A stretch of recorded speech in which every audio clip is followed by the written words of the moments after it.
आज से स्टार्ट करने जा रहे हैं हम लोग ordinal utility approach. Cardinal utility approach जो अभी तक हम लोगों ने पढ़ी थी बेटा, उसमें हम लोगों ने समझा था कि कार्डिनल का मतलब सिंपल सा मैंने आपको मतलब बताया था, इसका न्यूमेरिकल्स क्या होता है, न्यूमेरिकली वैल्यू देना यूटिलिटी को। यूटिलिटी मतलब satisfaction power of a commodity, ठीक है, और इसको नापते किस में, यूटिल्स में। अब बेसिकली सिंपल सा यहाँ पे ये होता है कि जब हम किसी भी यूनिट को कंज्यूम करते हैं और उससे मिलने वाली सेटिस्फेक्शन को हम मेजर कर सकते हैं, तो ये जो मेजरमेंट है ये एक्चुअल में क्या है, साइकोलॉजिकल है। ये person to person, place to place, time time vary कर जाता है। आपके लिए किसी चीज की यूटिलिटी ज्यादा हो सकती है, मेरे लिए उसकी यूटिलिटी कम हो सकती है, या फिर मेरे लिए उसकी यूटिलिटी ज्यादा हो सकती है, आपके लिए उसके लिए यूटिलिटी कम हो सकती है। मतलब वाइस वर्सा केस हो सकता है। सिंपल सी बात है। तो पर्सन टू पर्सन वेरी कर जाएगा। लेकिन हम ये मान के चल रहे हैं कि अगर मान के चलिए कि सेटिस्फेक्शन सेम रहे सबके लिए, लेकिन उसमें कॉम्बिनेशन चेंज हो जाए, कॉम्बिनेशन चेंज हो जाए, तो उसे हम क्या कहेंगे, उसे हम कहेंगे ऑर्डिनल। क्या कहेंगे उसे हम लोग, ऑर्डिनल। क्योंकि अब हमने रैंकिंग दे दी, अब हमने क्या किया, रैंकिंग दे दी। ठीक है, अब हम रैंक दे रहे हैं बेसिकली, और कुछ नया नहीं सोच रहे इसके अंदर, रैंक दे रहे हैं कमोडिटीज को कि भाई अगर रोटी आपने इतनी ली है तो आपको सब्जी इतनी मिलेगी, तो क्या उससे आपको जो सेटिस्फेक्शन मिलेगी वो सेम होगी जब आपने ज्यादा रोटी ली है या कम सब्जी ली है, या फिर ज्यादा सब्जी ली है कम रोटी ली है। मैं सिंपल सी बात इसको ऐसे करके समझा रहा हूं कि ऑर्डिनल का मतलब सिंपल सा है कि ऑर्डर देना या फिर रैंकिंग देना। ऑर्डर का मतलब यहाँ पे रैंकिंग है, ऑर्डर वाइज जैसे हम चीजों को रखते हैं 1 2 3, वैसे यहाँ पे रैंकिंग दे रहे हैं हम लोग। अब किसी के लिए कमोडिटी ए ज्यादा इंपॉर्टेंट है, बी कम है, तो वो अपना कॉम्बिनेशन चेंज कर ले, वो ए को ज्यादा कंज्यूम करे, बी को कम करे। ठीक है, लेकिन दूसरा पर्सन जिसको बी ज्यादा पसंद है और ए कम पसंद है, तो उसके लिए अलग कॉम्बिनेशन बना दिया। एक पर्सन ऐसा है जिसको दोनों चीज पसंद है, तो उसने ए और बी दोनों का कॉम्बिनेशन यहाँ पे प्रिपेयर कर दिया। ठीक है, यस सर। तो ऑर्डिनल यूटिलिटी हमारे पास कुछ इसी तरीके से है कि जो चीजों को ऑर्डर में रखती है, मतलब जो चीजों को एक सीक्वेंस में रखे, देन उसके बाद आपको सेटिस्फेक्शन मिल रही है। ठीक है बेटा, यस सर। ओके, अब हम चलते हैं आगे। जब हम आगे बढ़ते हैं तो हमें यहाँ पे पढ़ने को पहली चीज मिलती है बेटा ऑर्डिनल के बारे में। ऑर्डिनल यूटिलिटी अप्रोच, पहला नाम तो सिंपल है। दूसरा इसको इंडिफरेंस कर्व या फिर हिक्सियन एनालिसिस भी कहते हैं, इसको हिक्स एंड एलन अप्रोच, क्योंकि इसको हिक्स और Allen, Mister Hicks Mister Allen दोनों ने बनाया था, तो इसको हिक्सियन अप्रोच भी कहा जाता है। ठीक है, और जो उन्होंने इन्वेंट की थी उसको बोलते हैं इंडिफरेंस कर्व, इसलिए इंडिफरेंस कर्व अप्रोच भी कहते हैं इसको। ठीक, और ये जितनी चीजें हम पढ़ रहे हैं ये सब पढ़ रहे हैं हम किसके अंदर, ऑर्डिनल यूटिलिटी के अंदर। ठीक है, अब पहले हम जान लेते हैं कि ये बनी कब, कैसे बनी, उसके बारे में फिर हम पढ़ने का स्टार्ट करते हैं बेटा अपने पास चैप्टर को। ओके, मतलब इस टॉपिक को लेकर के। Okay sir, the real elaboration of the indifference curve was made by the J R Hicks and RGD Allen, RGD Allen, जिसको हम लोग प्रपोज किया था इन दोनों ने, और इसको हम लोग आज की डेट पे हिक्स एंड एलन अप्रोच के नाम से भी जानते हैं। ठीक है, ये इन्वेंट कब हुई थी, मतलब कब उन्होंने इसको फाउंड किया था, कब उन्होंने इसको लिखा था बेटा, कब उन्होंने इसकी डिस्कवरी की थी, 1934 में। कब की थी, 1934। और जिस बुक के अंदर उन्होंने आर्टिकल लिखा था, they wrote an article of a reconstruction of theory of value, reconstruction of theory of value. मतलब किसी भी चीज को अगर आप वैल्यू दे रहे हो तो उसको रिकंस्ट्रक्ट कर दिया। जो पहले हम यूटिलिटी बोलते थे, यूटिलिटी से हम आज भी कहते हैं, लेकिन उसमें जो सेटिस्फेक्शन पावर मिल रही है उसको जज करने का, उसको मेजर करने का तरीका उन्होंने चेंज कर दिया। ओके, जो प्रेजेंट करता है इंडिफरेंस कर्व एनालिसिस के नाम से, इंडिफरेंस कर्व एनालिसिस के नाम पे। ओके सर, अब जो हमारे मॉडर्न इकोनॉमिस्ट थे उन्होंने डिसरिगार्ड किया the concept of cardinal measurement utility. मतलब जो हमारे मॉडर्न इकोनॉमिस्ट थे उन्होंने कार्डिनल अप्रोच को सही से नहीं माना। उन्होंने बोला कि ये चीज सही नहीं है, ये चीज सही नहीं है, क्योंकि जो बात मैंने अभी आपसे की कि person to person, place to place, ये क्या करेगी, वेरिएशन आएगी इसके अंदर। सिमिलर पोर्शन यहां पे भी दे रखा है। They were they were of the opinion that the utility is psychological phenomena and it is next to impossible measurement utility in absolute term। जैसे हम बोलते हैं कि 1 रुपए में 1 यूटिल, तो ये तो मैंने माना है। आप कोई दूसरे राइटर की बुक पढ़ोगे उसमें होगा 1 रुपए में 2 यूटिल। ठीक है, किसी तीसरे राइटर की बुक पढ़ोगे उसमें एग्जाम्पल माना होगा 1 रुपए में 4 यूटिल। तो यहाँ पे क्या आ रहा है, यहाँ तो वेरिएशन आ रही है। हर कोई अपने हिसाब से यूटिलिटी को मेजर कर रहा है, हर कोई अपने हिसाब से यूटिलिटी को मेजर कर रहा है। तो वही चीज उन्होंने बोली कि इसके एब्सोल्यूट टर्म नहीं है, तो इस वाले को हम लोग क्या बोल सकते हैं, साइकोलॉजिकल फिनोमेना, जो person to person, place to place, time time vary कर रहा है। Okay okay. जबकि मार्शल ने क्या कहा था कि यूटिलिटी को हमेशा हम किसे मेजर करते हैं, मनी में। तो उसके लिए बुक वाले ने, फिर जो बुक है हमारे पास, उस बुक ने इसको मान लिया कि one utils equals to 1 rupee, 1 utils equals to 1 rupee. अगर 20 यूटिल्स आपको किसी चीज में यूटिलिटी मिल रही है तो हम मानेंगे 20 रुपए की सेटिस्फेक्शन मिल रही है। सिंपल सी बात है। लेकिन इन्होंने बोला कि ऐसे मेजर करना हर पर्सन के लिए वेरिएशन है, देखा जाए तो हर पर्सन अपने हिसाब से चेंज कर सकता है। ओके। अब जरा ध्यान देना, जो उन्होंने उस समय जो आर्टिकल लिखा, उस आर्टिकल में क्या क्या बातें थी, तो वो यहाँ पे हमने डिस्क्राइब कर रखी है, एक एक करके पूरी पढ़ते हैं पहले। According to them, a consumer can rank various, जिसके बारे में हम बात कर रहे हैं, रैंक, रैंक मतलब order, various combination of goods of services in order of his preferences. For example, if consumer consumes two goods, apple and bananas, हमने यहाँ पे दो गुड्स माने, एप्पल और बनाना, उनके एग्जाम्पल में ही दो गुड हैं, एक एक आपके पास एप्पल, दूसरा क्या बनाना है। He can indicate, number one, weather he prefer Apple over the banana, मतलब उसे एप्पल ज्यादा पसंद है ओवर द बनाना। दूसरे एग्जांपल में banana over the apple. And तीसरे में क्या है, he is indifferent between apple and banana, that is both are equally preferable and both them give him same level of satisfaction. तो तीन case बना दिए उसने, एक में एक कमोडिटी ज्यादा है, दूसरी कम है, दूसरे में दूसरी कमोडिटी ज्यादा है, पहली कम है, एंड तीसरे में दोनों के दोनों 50-50% या फिर मॉडरेट क्वांटिटी के अंदर है। ठीक है। This approach does not use cardinal value, उन्होंने कोई वैल्यू नहीं दी यहाँ पे कि ये इसको मैं एप्पल को 1 दे रहा हूँ या बनाना को 2 दे रहा हूँ, नहीं। उन्होंने भी दो कम्युनिटी मान लिया, उन्होंने यहाँ पे दो कम्युनिटी मान ली और उसके डिफरेंट डिफरेंट कॉम्बिनेशन मान लिए। अब जब कॉम्बिनेशन माने तो लाइक 1 2 3 4, चार कॉम्बिनेशन एक्सेट्रा और भी हो सकते हैं। Rather it make use of ordinal number, उसको ऑर्डिनल नंबर दे, उन्होंने रैंक दे दिया first order, second order, third order, fourth order etcetera, which can be use only for ranking. जो फर्स्ट सेकंड थर्ड है, वो जो नंबर यहाँ पे फर्स्ट सेकंड थर्ड दिया, वो नंबर सिर्फ रैंकिंग के लिए दिया, first rank, second rank, third rank, fourth rank. Okay. If the consumer like apple more than banana, then he will give rank first apple and second to banana. Such a method is ranking is preference is known as ordinal utility. जैसे ही उसको पसंद आ रहा है वैसे ही उसको preference दे जा रहा है, और इसी को हम बोल रहे हैं ordinal utility. And ordinal utility is the utility of express in rank. इसमें जो एक्सप्रेस की जाती है वो किस में की जाती है, रैंक में, ना कि नंबर में। और जब नंबर में हम किसी यूटिलिटी को शो करते हैं तो वो बन जाता है आपके लिए कार्डिनल अप्रोच। क्या बन जाती है, कार्डिनल यूटिलिटी अप्रोच। लेकिन यहाँ पे क्या किया हमने, हमने उनको रैंकिंग दी, क्या किया, नंबर, उनको जो मिलने वाला सेटिस्फेक्शन है कमोडिटी के कॉम्बिनेशन से, उसको हमने रैंक दिया। और जब रैंक दे रहे हैं तो ये अपना आप में बन रही है ordinal utility approach. Okay sir.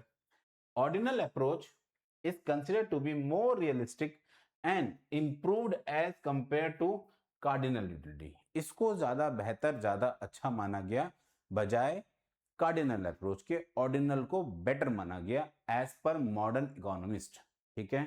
जो मॉडर्न इकोनॉमिस्ट यहाँ पे हमें बताए गए हैं वो है हिक्स और एलन, जो न जिन्होंने अपने आर्टिकल में ये लिखा था, हमने वो चीज अभी पढ़ी है। ठीक है। Yes sir. क्या मेरी इतनी बात आप सबको समझ में आई? हाँ सर, हमें समझ में आ गई। वेरी गुड बच्चे। अब हम पढ़ते हैं अपने पास meaning of indifference curve. Indifference curve का मतलब क्या होता है बेटा? ठीक है, इसको बहुत अच्छे डिटेल में पढ़ेंगे। इंडिफरेंस कर्व है क्या, उसका मीनिंग क्या है। पहले मीनिंग बड़ा सिंपल पढ़ते हैं। When a consumer consumes various goods and services, जब वो बहुत सारे गुड्स एंड सर्विसेज का यूज करता है, then there are some combinations and which give him exactly the same total satisfaction, same level of satisfaction या total satisfaction। उसने different different combinations का यूज किया जिससे उसको मिलने वाली सेटिस्फेक्शन कैसी होगी, सेम होगी। डिफरेंट सेटिस्फेक्शन यहाँ पे हो गया हमारा, मतलब सेम लेवल ऑफ सेटिस्फेक्शन है। Okay. The graphical presentation such combination, मतलब जो सेटिस्फेक्शन मिल रही थी आपको एग्जैक्ट नंबर की, अगर मैं उसके कॉम्बिनेशन बनाऊं ए बी सी डी करके, तो उन कॉम्बिनेशन को जब हम लोग ग्राफ पे दिखाते हैं उसी को बोलते हैं, उस ग्राफ को इंडिफरेंस कर्व। क्या बोलते हैं उसको? Indifference curve. यस और नो? Yes sir. ठीक है। अब चलते हैं आगे हम थोड़ा सा। अब है हमारे पास meaning of indifference curve. Meaning of indifference curve जो अभी तक हमने पढ़ा यहाँ पे, वही डेफिनेशन हमारे पास अगेन हो रही है यहाँ पे। यहाँ पे हम एग्जैक्ट डेफिनेशन को पढ़ने वाले हैं। इट इज या indifference curve refers to the graphical presentation, जो बात पीछे पढ़ी हमने, various alternative combinations of bundle of two goods among which the consumer is indifferent। अब इसी चीज को उसने एक और तरीके से समझाया कि indifference curve is the locus of point that shows such combination of two commodities which give consumer same level of satisfaction in a different points, and the indifference curve is also known as equal satisfaction curve, या इसको एक और word से जाना जाता है iso. क्या बोलते हैं? आइसो। आइसो मींस भी इक्वल है।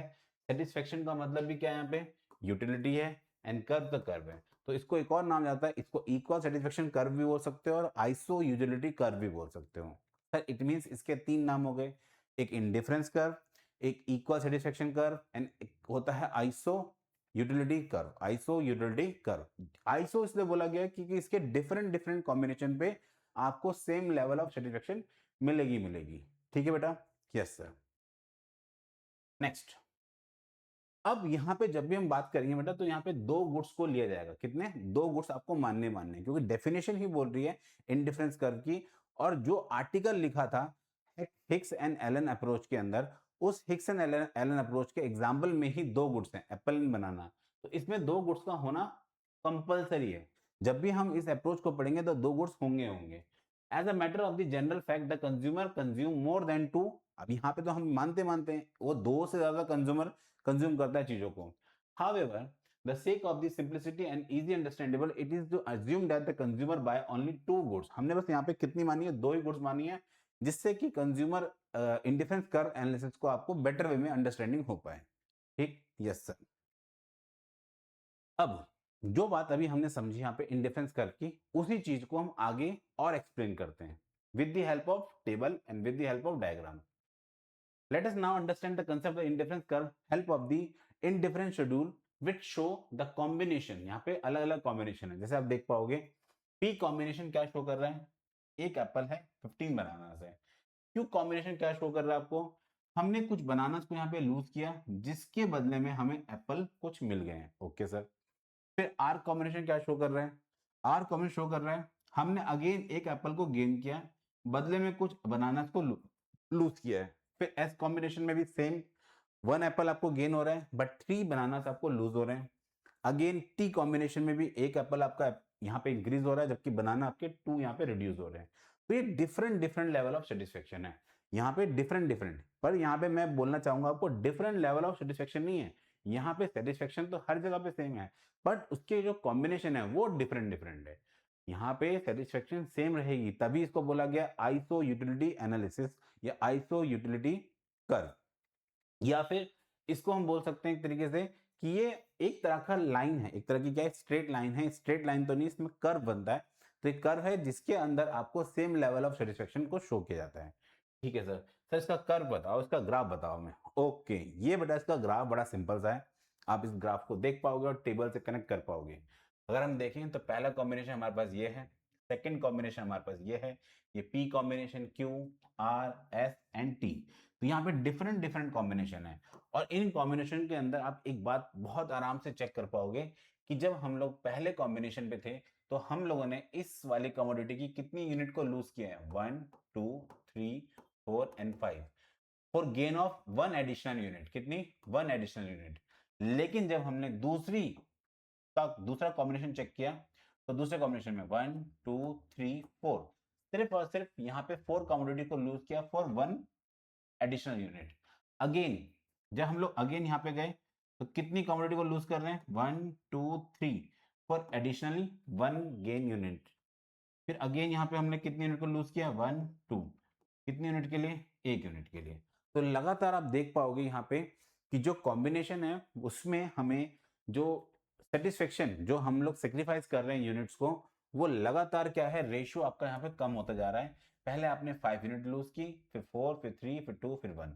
खैर हमें इतनी बातें नहीं पढ़ने में, सिर्फ इतना जानना है इसके अंदर फिलहाल के लिए कि इंडिफरेंस कर्व है क्या। Indifference curve basically different different combinations को शो कर रहा है। अब आपके दिमाग में ये बात आ रही होगी कि सर ये कर्व ऐसा ही क्यों बना, ये कर्व ऐसा ही क्यों बना, ये ओरिजिन की तरफ कॉन्वेक्स क्यों हो रहा है, ये ओरिजिन की तरफ कॉन्वेक्स क्यों हो रहा है, ये सर स्ट्रेट लाइन क्यों नहीं है।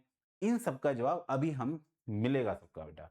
This combination PQRST give the equal level of satisfaction of consumer to the consumer and therefore he is indifferent among them. ये यहाँ पे क्या है, इनडिफरेंट है, मतलब डिफरेंट नहीं है, यहाँ पे इनडिफरेंट है। And these combination are together known as indifferent set. इसको क्या बोलते हैं, इनडिफरेंट सेट बोलते हैं। यहाँ पे जो डिफरेंट डिफरेंट कॉम्बिनेशन है, ये बात ध्यान रखेंगे, इसको क्या बोला जाता है, इनडिफरेंट सेट बोला जाता है, indifferent set. Okay, yes sir.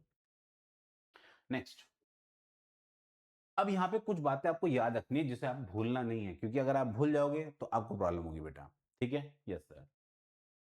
Increase of one good require decreases the other goods and vice वर्सा।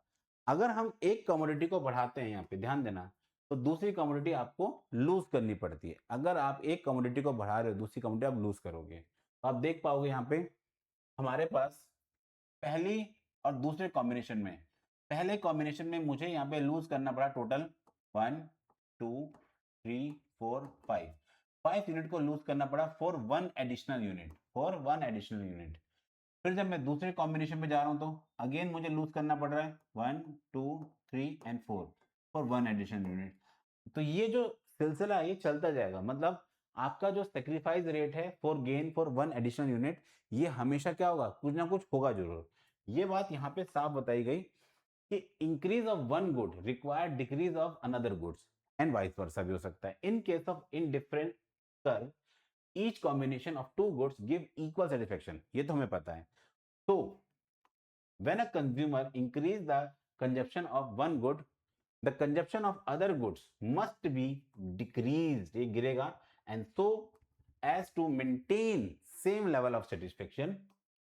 जैसे कि example wise, when a consumer move from the combination of P to Q, the consumption of apple increased by 1 unit and while the banana decreased by 5 units। जो बात अभी हमने पीछे graph में भी समझी। ठीक है, यस सर। यहां पे बात करते हैं हम एक छोटी सी बात जो इस ग्राफ के लिए काफी इंपॉर्टेंट है, जिस चीज को आपको समझना है, जिस चीज के ऊपर अभी एक क्वेश्चन भी था हमारे पास। तो ये आती है monotonic preference. Monotonic preference, monotonic preference है क्या बेटा, ठीक। Monotonic preference means that the rational consumer always prefer more of commodity, ज्यादा commodity as compare as it offer him the higher level of satisfaction. उसको ज्यादा क्वांटिटी ऑफ गुड्स चाहिए जिससे कि उसको हायर लेवल ऑफ सेटिस्फेक्शन मिल सके। ठीक, अगर आपको किसी स्टोर में बोला जाए जो आपको खरीदना खरीद लो, तो आप क्या करोगे, आप वहां पे ये नहीं देखोगे कि कौन सा अच्छे प्राइस का, आप देखोगे कि मैं कितनी क्वांटिटी अभी मतलब एक बार में जमा कर सकता हूं। आपको चाहिए मैक्सिमम क्वांटिटी जिससे कि आपको मैक्सिमम सेटिस्फेक्शन मिल सके। सिंपल सी बात है। मेरी बात कितनी क्लियर है, yes sir. Next, in simple words, monotonic preference implies that as consumption increase, total utility also increase। जैसे जैसे आप हम ऐसा बोल रहे हैं सिंपल वर्ड्स में, monotonic preference implies that the consumption increase, total utility also increase। For instance, a consumer prefer as are monotonic only when between two bundles he prefer the bundle which has more of at least one of the good and no less of the other as compared to other bundles, as compared to other। अब इसी का example आप देखेंगे और आपको चीजें बहुत ज्यादा क्लियर होंगी। ओके सर, ये है मोनोटोनिक प्रेफरेंस के एग्जांपल। हमने यहाँ पे दो गुड्स माने, एक एप्पल और एक banana. Okay, suppose two two different bundles दे रखे हैं आपको। फर्स्ट बंडल में 10 एप्पल 10 बनाना से एंड सेकंड बंडल में 7 एप्पल 7 बनाना से। कंज्यूमर की जो प्रेफरेंस होगी फर्स्ट बंडल की होगी, ना कि सेकंड बंडल की होगी, क्योंकि फर्स्ट बंडल में उसको ज्यादा क्वांटिटी मिल रही है तो ज्यादा सेटिस्फेक्शन होगी। ओके, सेकंड एग्जांपल, आपको अगेन दो बंडल दिए गए, एक 10 एप्पल है 7 बनानास, 9 एप्पल 7 बनानास। तो अब यहां पर भी कंज्यूमर के लिए पहला ही ऑप्शन ओके है, first bundle compare to second bundle. क्यों, क्योंकि यहां पे भी कंज्यूमर क्या होगा, मोनोटोनिक होगा। वो अपने आप पे फर्स्ट बंडल के अंदर उसको ज्यादा सेटिस्फेक्शन दिखेगी बजाय दूसरे के। क्या मेरी इतनी बात समझ में आई, यस सर। बस इसको नाम दिया गया मोनोटोनिक। क्या नाम दिया गया, मोनोटोनिक प्रेफरेंसेस। ठीक है बेटा, यस सर। तो ये हमने इंपॉर्टेंट बात पढ़ी अभी एक। अब हम पढ़ते हैं इसी के अंदर जो हम लोग बार-बार एक बात कर रहे हैं कि कंज्यूमर अपनी कमोडिटी का लूज़ कर रहे हैं, यहाँ पे कुछ ना कुछ उसको सैक्रिफाइस हो रहा है। What is sacrifice? यहाँ पे ध्यान देना, मार्जिनल रेट ऑफ सब्स्टिट्यूशन, जो उसको सैक्रिफाइस हो रहा है हर बार, क्वांटिटी को सैक्रिफाइस करना पड़ रहा है। ठीक है। MRS refers to the rate, MRS refers to the rate, ठीक है, एक तरह का रेट है at which the commodity can be substituted with each other so that total satisfaction of the consumer remain the same. अब यहाँ पे बताया गया है जिस लेवल पे वो अपनी कमोडिटी को चेंज कर रहा है, जो कॉम्बिनेशन जब चेंज कर रहा है तो कमोडिटी चेंज हो रही होंगी, तो कमोडिटी की जो क्वांटिटी चेंज कर रहा है उसमें सेम लेवल ऑफ सेटिस्फेक्शन मिल रहा है, तो उस जो वो रेट निकल के आता है, जो एक परसेंटेज निकल के आती है, जो एक फ्रैक्शन निकल के आता है, उसको बोलते हैं हम marginal rate of substitution, MRS. Okay, जैसे कि एग्जांपल के लिए एप्पल एंड बनाना हमारे पास सिंपल सा केस है। Yes sir, MRS of A and B will be the number of unit of B। ध्यान देना, A और B दे रखा है, that the consumer is willing to sacrifice 4 additional apple of A so that maintain the same level of satisfaction। इस चीज को हमने यहाँ पे इस तरह शो किया। एमआरएस बेसिकली क्या दिखाता है? एमआरएस ऑफ ए बी, यहाँ पे दो गुड्स थे एप्पल एंड बनाना, इसलिए हमने ए बी माना। तो यहाँ पे आता है आपका सेक्रीफाइस यूनिट्स, क्या आता है? सेक्रीफाइस यूनिट्स अपॉन में gain unit, sacrifice unit upon में गेन यूनिट, कि आपका सेक्रीफाइस कितना है एंड देन इसका आपके पास गेन कितना है। तो हम लोग बार बार सेक्रीफाइस कर रहे हैं किसको? बनानास को, और एप्पल को हम लगातार गेन कर रहे हैं, तो इसी चीज के रेशियो को हम लोग क्या बोलते हैं? MRS, marginal rate of substitution. MRS, rate at which the consumer is willing to give up bananas for one more unit of apple, that is MRS, that is MRS, इसी को MRS बोला गया, मार्जिन रेट ऑफ सब्स्टिट्यूशन। ठीक है, yes sir. क्या मेरी इतनी बात आप सबको क्लियर है? Yes sir, okay. अब जरा ध्यान देना, MRS of A B, MRS of A B, तो मैंने जब बोला कि ये ये आपकी लॉस क्वांटिटी और ये आपकी गेन क्वांटिटी है, तो लॉस तो हमारा नेगेटिव में आता है। यस सर, तो इसका क्या क्या साइन आएगा? नेगेटिव का आएगा। It means MRS measurement of the slope, इसको हम स्लोप भी कहते हैं। क्या कहते हैं इसको? हम स्लोप भी कहते हैं। Slope of indifference curve, slope का मतलब होता है एंगल बनना। क्या होता है? एंगल बनना। इतना आप ध्यान रखेंगे, स्लोप मीन्स एंगल बनना, एंगल का मेजरमेंट होता है। ये आपके पास एंगल का मेजरमेंट होता है। जैसे कि अगर मैं यहाँ पे बात करूँ तो ये हमारे एंगल का मेजरमेंट है, ये हमारे पास स्लोप है। ओके सर, ये मैथमेटिक्स का है। It means it must be noted that the mathematics term MRS should always be negative as numerator, जो उसका ऊपर वाला नंबर है वो नेगेटिव में होगा क्योंकि वो सेग्रीफाइज यूनिट है। Will always have the negative value, however the analysis absolute value of MRS is always consider. मतलब जब भी हम इसको ऐसे लिखेंगे तो इसको एक नेट वैल्यू में लेकर आना होगा। जैसे अगर मैं बोलूँ ये 1 है, ये 2 है, तो इसका परफेक्ट नंबर क्या आएगा? 0.5। और अगर मैं बात करता हूँ यहाँ पे ये 5 यूनिट है, ये 1 यूनिट है, तो मैं इसको परफेक्ट वैल्यू में बोलूंगा कितना है? 5। मैं इसको 5.1 नहीं बोलूंगा, सिर्फ परफेक्ट इसको 5 बोलूंगा। एमआरएस क्या है? ये मार्जिनल रेट ऑफ सब्स्टिट्यूशन। मेरी इतनी बात आप सबको क्लियर हुई होगी? Yes sir, okay. अब एमआरएस को भी हम डिफाइन तो हमने कर दिया, अब इसको भी जरा एक बारी न्यूमेरिकली समझते हैं टेबल वाइज। ओके सर, तो ये आपको डिफरेंट डिफरेंट बेटा यहाँ पे कॉम्बिनेशन दे रखे हैं। सेम हमारे पास क्वेश्चन है, एमआरएस यहाँ फाइंड किया, लॉस अपॉन में गेन, लॉस अपॉन में गेन, लॉस अपॉन में गेन। सर लॉस कैसे हो रहा है? यहाँ देखिए, जैसे आप एक एप्पल को गेन कर रहे हो तो यहाँ पे आपने कितनी यूनिट को सेक्रीफाइस किया? 5। यहाँ पे आपने जैसे एक यूनिट को गेन किया, आपने कितने यूनिट को सेक्रीफाइस किया? सर 4। जैसे यहाँ पे आपने एक यूनिट को सेक्रीफाइस मतलब गेन किया, कितना लूज हुआ? 3। कितना यहाँ पे? 1। यहाँ पे कितना है? -2। तो आप इस पूरे रेशियो को देखोगे, 5/1, 4/1, 3/1, 2/1। तो ये लगातार रेशियो पे क्या हो रहा है? डाउनवर्ड जा रहा है। ठीक है, और इसका डाउनवर्ड जाना ही हमारे लिए जो एक कर्व होता है अपने आप में, ये कॉन्वेक्स टू दी ओरिजिन होता है। क्या होता है? Convex to the origin. जबकि पीपीसी कर्व आप सबको याद होगा, पीपीसी कर्व के अंदर हमने पढ़ा था marginal opportunity cost, marginal opportunity cost, उसमें अपॉर्चुनिटी कॉस्ट थी, इसमें रेट ऑफ सब्स्टिट्यूशन है, रेट ऑफ सब्स्टिट्यूशन है। ठीक है, दोनों ही मार्जिनल थे, लेकिन उसमें इंक्रीजिंग ऑर्डर में था, इसी वजह से वो कॉनकेव टू दी ओरिजिन था, जबकि ये कॉन्वेक्स टू दी ओरिजिन है, क्योंकि इसमें आप 5 यूनिट को लूज कर रहे हो तो 1 यूनिट गेन कर रहे हो। तो सेक्रीफाइस कितना है? 5, गेन कितना है? 1। अगेन सेक्रीफाइस कितना है? 4। ठीक है, गेन कितना है? 1। अगेन सेक्रीफाइस कितना है? 3। गेन कितना है यहाँ पे? ओनली 1। तो ये हर बार क्या हो रहा है? रेशियो, ये रेशियो हर बार गिरता चला जा रहा है।